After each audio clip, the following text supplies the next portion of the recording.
Welcome back to BTL Productions. What a day it's been. What a couple days it's been.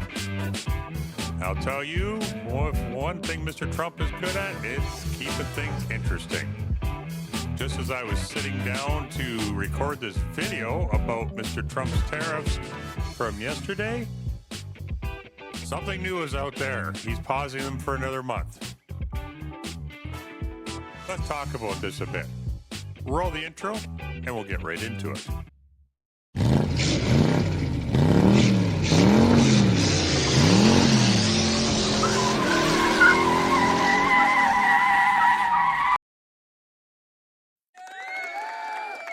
Welcome back to BTL Productions, guys. So,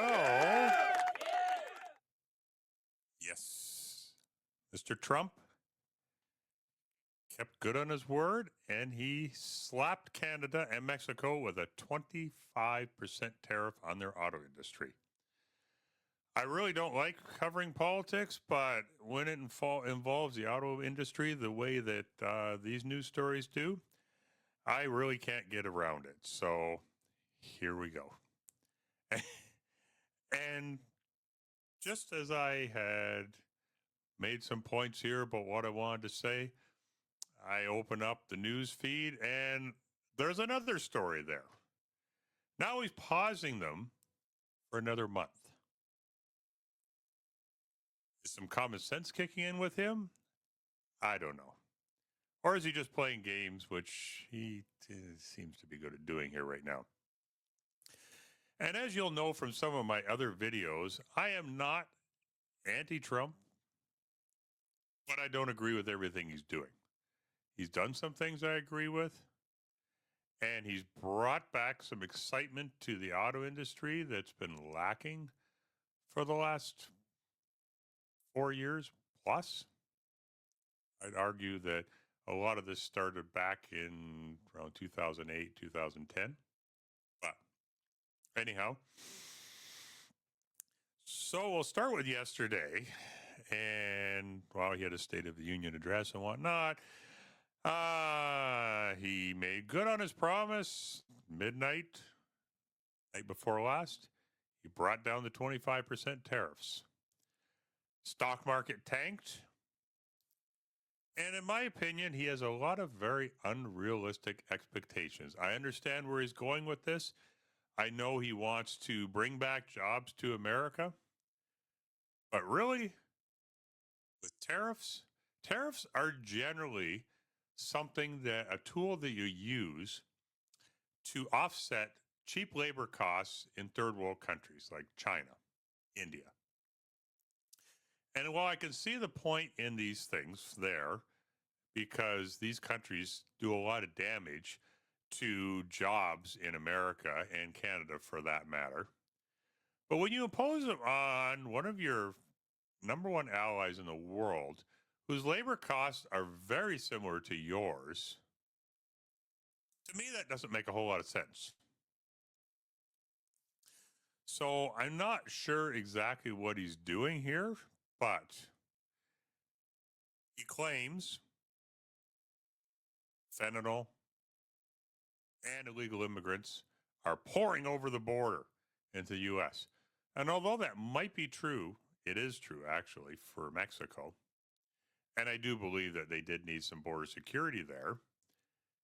It's been proven over and over that that is not the case with Canada. Does the Canadian border need to be improved? Absolutely. Yeah, it does. And is there illegal immigrants and drugs coming over? Yeah, there is. But it's less than 0.1% of what's coming over in Mexico. So he meets with the Canadian government. He says he wants the border to be more secure and whatnot. The Canadian government responds in the same way I think any Canadian government would, regardless of what party you're part of.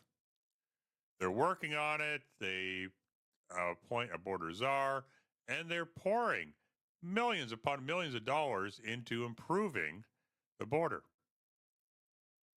A month later comes along, bam. What does he do? He puts the tariffs on anyhow.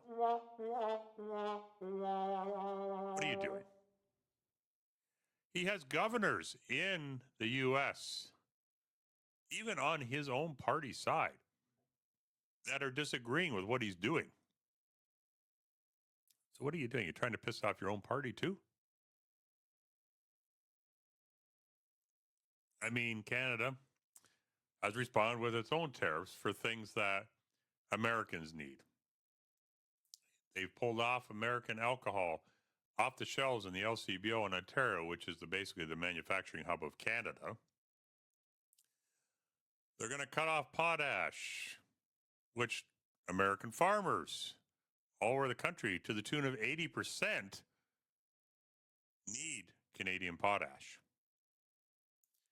They could go further and cut off or limit crude oil supplies because there's a very important crude oil, unfortunately I can't think of the name of it off the top of my head, that is only available in very select countries around the world, and it is not in the U.S.